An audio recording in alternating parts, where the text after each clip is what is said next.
Day 1 of being a full-on wicked stepmother. I was nearly taken out on the spot by a wave of sour stench. One step forward, and I'd be choked to death by the smell. One step back, and I'd suffocate from holding my breath. I originally thought my mission was just to stir up trouble. Once the heroine marries the prince, I could just take my payoff and go home. But the system dealt me a total wild card. This is the Middle Ages, where the Black Death runs rampant. A time when no one bathes. Even the nobles. Wear lion-sized wigs to parties. It's that kind of Middle Ages. This isn't a fairy tale. This is a massive, stinky episode of Man vs. Wild. As soon as I woke up, that lethal corset nearly squeezed the life out of my waist. I fought for my life, pointing desperately at my stomach. That group of servants, reeking of thick, sour body odor, finally scrambled to set me free. In that moment, it felt like I had lungs again. Before I could even catch my breath, something even more shocking happened. A maid announced with great reverence, "The doctor is here. Quick, prepare the lady for bloodletting therapy." I glanced at the man wearing a mask, and the box he was holding in his hands. Inside were wriggling, gelatinous leeches. The doctor had a fanatical glint in his eyes. If the madam doesn't want bloodletting, how about an enema detox package? I sat bolt upright in my deathbed, and roared, "Get back, back, back." This is what they call a miracle doctor in the Middle Ages? This is clearly the offline branch office of the Grim Reaper. After driving away that deadly quack, I dragged my frail body out, preparing to meet my two bargain children. The future princess, Lilith, and her little tag-along brother, Rella. According to the original plot, I should be going to mistreat them now. At the dining table, the two of them sat cowering. I struck a pose, ready to pick a fight. But as soon as I glanced at them, I let out a startled cry. I pointed at Lilith's pale little face. "What on earth is that?" Lilith replied with fearful politeness, "Madam, it is whitening powder for the face." "That's freaking lead powder. If you apply too much, your face will rot off." And then, I looked at the 6-year-old munchkin next to her. Rella said he was about to drink a cup of milk. A maid had thoughtfully added a spoonful of white powder. "It's hot out, so I added borax as a preservative." My pupils shook with shock. It's all toxic science and disasters. I don't even need to lift a finger to mistreat them. At this rate of consumption, forget marrying a prince. It'll be a medical miracle if they last until next month. But these two are surprisingly hard to kill. Luckily, they have the protagonist aura. However, my mission is to keep them alive until the finale. For the sake of my own smooth return home, I'm tethered to these two unlucky kids. "Stop eating!" I roared, instantly flipping over the cup of poisonous borax milk. Under everyone's horrified gazes, I snatched up Lilith with one hand, and tucked Rella under my other arm, charging aggressively toward the bathroom. Today, this stepmother is going to give these medieval hicks a little shock from the Northeast bath culture. The two children were crying and wailing in terror. Rella clung to my leg for dear life, as if I were about to toss him into a vat of boiling oil. The maids outside the bathroom fell to their knees, lifting their crosses to pray, "Saint Peter protect us. The madam has gone mad." I let out a cold laugh, and locked the door behind me. Throw in the soap berries. Throw in the essential oils. Most importantly, the scrubbing mitt is the MVP. I turned into a ruthless scrubbing machine, giving those two kids a serious deep clean. "Go ahead and cry, no one is coming to save you." I scrubbed away with a maniacal grin. Honestly, if I hadn't seen it with my own eyes, I wouldn't believe a human child could produce so much grime. After this whole operation, I was more exhausted than if I'd been hosing down pigs. Looking at the murky water in the tub, I realized the philosophy of medieval nobles. If you're dirty, wipe it with a cloth. If you stink, spray perfume. As long as I don't look, bacteria don't exist. In the art of cutting corners, they are truly ahead of their time. After the bath, the two children looked like they'd been skinned. Shivering uncontrollably, with teary eyes, Lilith asked, "Will I die? Like those people who get the Black Death?" I let out a sigh, tossing the superstitions of this era aside. Rest assured, bathing isn't contagious. It will only make you smell good. If you don't believe me, smell yourselves. After soothing the two startled little runts, I began the next phase of the overhaul. First up, the toilet. I never thought the day would come when I'd have to design a septic tank myself, but I couldn't stand the sewage situation. Every day in the Middle Ages is a mental breakdown. Drawing on my experience from my grandpa, helping neighbors build latrines in the countryside, I set up 3 septic tanks. I wasn't sure if the plumbing was right, but at least I ensured no one would crawl up from below. After all, defecating is a human's most vulnerable moment. In the age of cold steel, what would happen if a spear poked up from there? I really didn't want to think about it. After checking the toilet, it was finally time for dinner. I was almost fainting from hunger, but the dishes served made me want to go on a hunger strike. Bread as hard as bricks, over-fermented cheese, and a plate of goose meat still oozing blood, not even properly plucked. I wordlessly pulled a goose feather from my mouth. At that moment, my mind snapped. What kind of life is this? Even Bear Grylls would shake his head. Watching Lilith and Rella hold their forks, facing that plate of biochemical weapons, yet forced to maintain their elegance. Every bite of meat they swallowed was tinged with blood. Do you also find it disgusting? Lilith's eyes met mine. She shook her head awkwardly. No. Girls shouldn't eat so much. Forget Lilith. Even little Rella couldn't manage more than a few bites. The two kids were as thin as paper. A gust of wind could blow them away. It's pathetic, the quality of life for nobles is so poor. Forget modern people. They can't even compete with my peasant ancestors. From across the ocean. At least those people knew how to pluck feathers. Stop eating. I flipped the table again. I turned around and charged into the kitchen. 10 minutes later, a steaming, fragrant, mouth-watering plate of onion stir-fried beef was on the table. Eat. If you don't finish it, I'll beat you. I menacingly slammed the plate down in front of him. I can't let the wicked stepmother persona slip. My tone must be harsh. The two kids trembled with fear, hesitantly reaching out with their forks. With the first bite, their eyes widened. The two kids who were thin as paper, instantly transformed into eating machines. Like a whirlwind, they licked the plate clean. I've been in this book for a month now, busy every single day. In this medieval world where bathing requires willpower, and medicine relies on bloodletting, trying to be a tranquil noblewoman is purely delusional. So I decided to stick to the original character design. Be the wicked stepmother who strikes fear into her stepchildren. Right now, on the castle lawn, the two human runts were gasping for air. Didn't you hear me? No laughing. Shuttle runs, get ready. I clutched a small leather whip, wearing a twisted expression. You. Yes, you, Rella. Don't you dare slack off. Go and fetch that frisbee for me again. And you, Lilith. 2-minute plank. Timing starts now. Seeing the two children so exhausted, they looked like drowned rats pulled from a pond. I curled my lip into a sinister, cold smirk. Humph. Tremble, you foolish feudal children. As long as you're in my hands. Forget being weak and sickly. Forget being chronically depressed. I'll cure all of it. Now that is a qualified wicked stepmother. At a nearby corner, several maids were shivering with fear, whispering among themselves. Lord have mercy, the madam is a devil. She's too wicked, treating the young master and mistress like beasts. I eavesdropped from the wall, listening to these rumors. I rubbed my hands in excitement, almost laughing out loud. That's exactly what I wanted. Spread the word quickly. Better yet, spread it through the entire social circle, that I am a madwoman who abuses her stepchildren. Being a good person is hard these days. Only villains live comfortably. Only by establishing this crazy persona. Will those old hags who want to force mistresses onto Earl Simon stay far away from me? Has this past month been easy for me? No way. Last time, I finally managed to make some onion beef. The two kids ate until their eyes gleamed with green light. Lilith even hugged my leg, sobbing and calling me a divine chef. Vanity truly is a dangerous thing. Being praised twice made me act like I was on a sugar high. I spent every day pondering new recipes, but reality gave me a sharp slap in the face. The vegetables are either radishes or cabbage. The fruit is so sour it'll make your teeth fall out. A few days ago, I finally got a batch of imported vegetables, but the logistics were terrible. Half of it was rotten by the time it arrived. I looked at that pile of rotten leaves, and my mind snapped again. To hell with it. The chef goddess is retiring. The wicked stepmother is back. Once I've trained the kids to be clean, chubby, and immune to all poisons, the gossip squad by the wall had new material. Did you hear? The madam forbade Miss Lilith from wearing makeup or dressing up. She's even taking her to the Clare family banquet. She clearly wants to humiliate her. I heard the eldest daughter of the Clares loves to bully others. Lilith is going to be torn apart. I nodded repeatedly behind the door. These servants are no good. Their imagination is too lacking. Me, not letting her wear a gown? Don't make me laugh. Do you know what those so-called noble gowns actually are? Torture devices, hardwood corsets, squeezing internal organs out of place, hoop skirts large enough to hide two grown men. Once you put that on, never mind dancing. You have to calculate your breaths by the second. Trying to steal my wicked title? That little Claire girl is still too green. One sunny day. A perfect day for trouble. I held the gold-stamped invitation, looking at the plain-faced Lilith standing before me.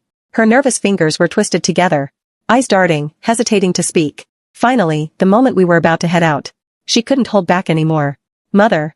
You haven't changed your clothes yet, my sweet heroine baby. I'm being this wicked, and you're still worried about me being mocked? I looked down at myself. A short velvet jacket, sharp and cool. Most importantly, I was wearing a pair of trousers, with an incredibly stylish leather belt.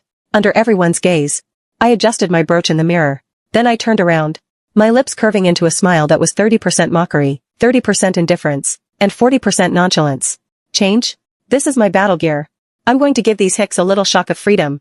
Shock? Freedom? Lilith was stunned. Her sparkling eyes were full of confusion. Yes, a woman's freedom. I grabbed Lilith's hand. and marched proudly out the door. Let's go. I'm taking you to blow the roof off that place. When we stepped into the Clare family's banquet hall, the air seemed to freeze for 3 seconds. The noisy hall fell silent instantly. Dozens of eyes were pinned to us. Those looks contained shock, ridicule, and disdain. A few old traditionalists almost fainted on the spot. Good heavens! Has Lady Anna gone mad? How rude. This is simply a blatant disregard for noble decency. Look at Lilith, she's dressed like a milkmaid. I heard Anna is jealous of her beauty, so she intentionally keeps her from dressing up. What a black heart she has. I filtered out the noise automatically. In this era where chastity is branded onto everyone's forehead, having too little fabric would get you dragged to the gallows. So, I was testing the boundaries of the law. Men's clothing was my safe haven. The shirt was breathable and sweat-wicking. The trousers allowed for free movement, though it couldn't compare to modern sportswear. At least it wasn't lethal. Don't be afraid. Feeling Lilith's hand shaking, I gently patted the back of her hand and pulled her to a corner to sit down. Look at those people. I pointed to several pale noblewomen nearby. To maintain that tiny 18-inch waist, they probably haven't eaten in 3 days. And look at that baron. His wig is crooked, yet he's still acting all serious. As long as we live healthy and comfortable lives, being mocked a little won't kill us. Hearing this, Lilith subconsciously touched her ribs, seemingly remembering the fear of being controlled by a corset. She nodded thoughtfully. Halfway through the banquet, the main event arrived. The Clare family's head chef pushed a dining cart out, his face beaming with pride. Honored guests, after 3 days and nights of labor, I have created a peerless delicacy specifically for Lady Clare, the supreme jumbo pigeon pie. The chef's voice was loud and dramatic, but his eyes kept drifting toward Lady Clare. Sitting in the corner, I nibbled on some unknown nuts, while turning on my gossip radar. Something was off, very off, between this chef and the lady. Their gazes were practically intertwined, and when the chef adjusted his clothes earlier, I clearly saw a flash of lace at his waist. Wow, they're really playing a risky game. No matter the era, affairs truly are the main driver of drama. Just as I was sinking into the juicy secrets of the upper class, the chef dropped a bombshell. Hidden inside this pie are 100 live pigeons, symbolizing the lady's pure and everlasting beauty. What? Live ones? 100 of them? I dropped my nuts in shock. Lady Clare, smiling, raised her knife and let it fall, slicing open the massive crust. Countless pigeons, like a panicked flock of bombers, burst from the pie into the air. The scene was incredibly spectacular. The guests clapped and marveled, as if witnessing a miracle. But I just wanted to poke my eyes out, because I clearly saw those terrified pigeons. The moment they took flight, loosen their sphincters just a little. Green and white unknown mixtures were not only left in the pie crust, but were also airdropped indiscriminately onto the heads of the front row guests, and onto the dinner plates. My stomach churned. Is this what they call medieval romance? I wanted to give the medieval people a shock, but I ended up being shocked by them instead. I lost completely. When it comes to doing crazy things, it has to be you guys. How have humans not gone extinct yet with this behavior? The resilience of human life is truly remarkable. Seeing my face turn pale, Lady Clare arched her brow, a hint of displeasure in her eyes. It seems this dish is not to Lady Anna's taste. That one sentence was like pressing the attack button. The surrounding sycophants immediately pounced. Isn't this a slap to Lady Clare's face? Where is her upbringing? Look at her, dressed like neither a man nor a woman. I bet she's doing it just to attract the men's attention. Oh, please, if wearing pants can seduce your man, then your man is way too easy. Is he a reincarnated dog in heat? I stiffly forced a smile, and looked up at the sky. Considering they just ate pigeon droppings, I'll be merciful and not argue with them. But Lilith suddenly pulled her hand from mine, bit her lip, and stood up. Honorable Lady Clare, thank you for your concern, but I must tell everyone, my mother is not what you think she is. She treats us very well, better than anyone. As soon as she said this, the crowd was stunned for a few seconds. Then they switched to expressions of deep sorrow. Heavens, this child has been brainwashed. How tragic. It must be Stockholm Syndrome. Lilith stood in front of me, her gaze stubborn and firm. Her long, thick black hair, like seaweed, fluttered in the wind, releasing the scent of the herbal shampoo I'd custom-made. In that moment, her beauty was natural and vibrant, like a forest spirit. The eyes of the gentlemen present were fixed on her. In this moment of spotlight, the eldest daughter of the Clare family stepped out with a wine glass. She looked at Lilith, her face almost twisting with envy. Lilith is indeed a good girl. At our school, she's quite the famous socialite, isn't she? You're lying. I am not. Lilith was shaking with rage. If I may be blunt, only the lowliest peasant girls selling fish would wear such loose, rag-like clothes. You and your stepmother have completely shamed our nobility. I took a deep breath and cracked my knuckles. I can't take this anymore. You can insult me, but you cannot steal my wicked persona. I will not allow. any woman in this world to be more arrogant than me. I pulled Lilith back behind me and gave a brilliant, dazzling smile. All of Lilith's clothes were made by me. I am her mother. She wears whatever I tell her to wear. Got a problem with that? I paused, my gaze sweeping the room like a blade. I don't think there's anything improper about how we're dressed. On the contrary, Miss Claire, you've truly been an eye-opener. Yesterday, you pushed Lilith into the pond, nearly killing her. Today, you publicly hurl insults, slandering her reputation. Why? Are you so sure Earl Simon will die on the battlefield and never return? Is that why you're so unscrupulously bullying his daughter? Besides, which law says a woman cannot wear comfortable clothes? Do all the ladies here tonight, after removing those lethal corsets and gowns at home, suddenly turn into fish-selling peasants? And if I may be blunt, I let out a sigh, putting on the air of a merciful prophet. The more extravagant the skirt, the more likely it is to bring disaster. I'm not just making this up. A hoop skirt so big, it could fit 4 or 5 adults playing cards, is essentially a mobile coffin. Miss Claire's face turned ghostly white. Seeing she couldn't out-argue me, she immediately brought out her trump card. When did I ever swallow Lilith? By Jesus! How can you slander me so? This is so unfair. Fair? I almost laughed. Many young ladies present saw it. Do I need to call them out one by one to testify? I don't mind either way. I'm just afraid of ruining everyone's appetite for pigeon droppings. Oh, I mean, pie. The surrounding people began to whisper and point. The tide of public opinion seemed to be shifting slightly. Lady Anna dares to confront her face to face. Could it be true? I've heard rumors too. That Miss Claire has a terrible temper in private. Miss Lilith is so beautiful. It's only natural she'd be envied. Hearing these discussions, Miss Claire completely panicked. She was already breathless from the tight corset. And now, consumed by rage, she suddenly felt the world spinning. Losing her balance, she fell forward stiffly, tumbling right into a nearby floor-standing candelabra. The massive hoop skirt that provided her grand presence now became the perfect fuel for the fire. Help! Help me! She screamed shrilly, rolling frantically on the floor. The guests instantly devolved into a chaotic mess.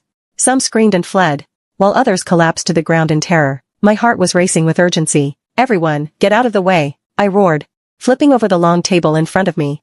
I grabbed a water-soaked tablecloth and charged forward like a madwoman. What are you staring for? Soak the cloths in water to put out the fire. I turned back and roared, hoping to wake these nobles who were just watching the show. However, in that vast banquet hall, aside from Lilith, who rushed over without hesitation, only one stranger, a man dressed in light attire, charged forward to help. The air was thick with the scent of roasted meat. No, it was a sickening mixture of burnt fabric, scorched material, and burning protein. I stared intently at the man who kept his head low. He gripped the wet tablecloth and together, we smothered the flames on Turkey Claire. The good news, Claire wasn't dead. She was just medium rare. The bad news, the first thing she did upon regaining her senses, wasn't to thank God, but to call for a killing to liven things up. Take these useless peasants to the stables and drag them to death. 4 maidservants instantly fell to their knees. The sound of their knees hitting the floor made even my heart ache in sympathy. They wept piteously, but in Claire's eyes, they weren't even as valuable as the scorched carpet. It wasn't their fault. Before my brain could process it, my mouth had already blurted it out. But in the noisy banquet hall, my weak protest was like the buzzing of a mosquito. Those guards were like NPCs who only followed orders. They grabbed the maids by their hair and dragged them out like dead dogs. One maid struggled so fiercely that it probably spoiled Miss Claire's mood. A cold blade flashed, and I watched as that guard, as if slicing fruit, sliced off the woman's nose. I suddenly covered my eyes. A scream trapped in my throat. In that moment, the world seemed to go on mute, leaving only a buzzing tinnitus in my ears. I peeked through the gaps in my fingers. Those well-dressed nobles were actually sipping tea and sighing calmly, remarking that Miss Claire was exceptionally spirited today. This world is insane. Or rather, only I, a soul from the 21st century, am the anomaly here. Fear washed over me like ice water. I couldn't save them. I am useless. I want to go home. Tears fell uncontrollably, until a pair of expensive leather boots forced their way into my field of vision. I slowly looked up. It was the man who had helped me put out the fire. In this era where people hardly even know what a bath is, he was so clean he looked like a glitch in the system. His short silver hair was fresh and fluffy, and his body didn't smell of musk used to mask foul odors. Instead, he exuded a cool, sharp scent. In this medieval world full of savages, he was like a golden SSR card shining brightly. Anna Isabella, tell me why you are crying. My heart hammered wildly. Big brother, someone just had their nose sliced off. Should I be laughing instead of crying? I frantically scanned his equipment out of the corner of my eye. The fabric of his clothes looked like high-end silk imported from the East. Under the candlelight, it shimmered like money. No, like gold coins. It practically announced to the world that he was loaded. Just as my brain was about to overheat, Lilith, the little girl, finally walked over slowly. She bowed to the man with great respect. And even a hint of fear. Father. I almost failed you. The legendary Earl Simon, the Bluebeard who supposedly killed 2 wives. In my mind, Simon was a bearded, yellow-toothed old man smelling of booze. But you're telling me, my cheap husband is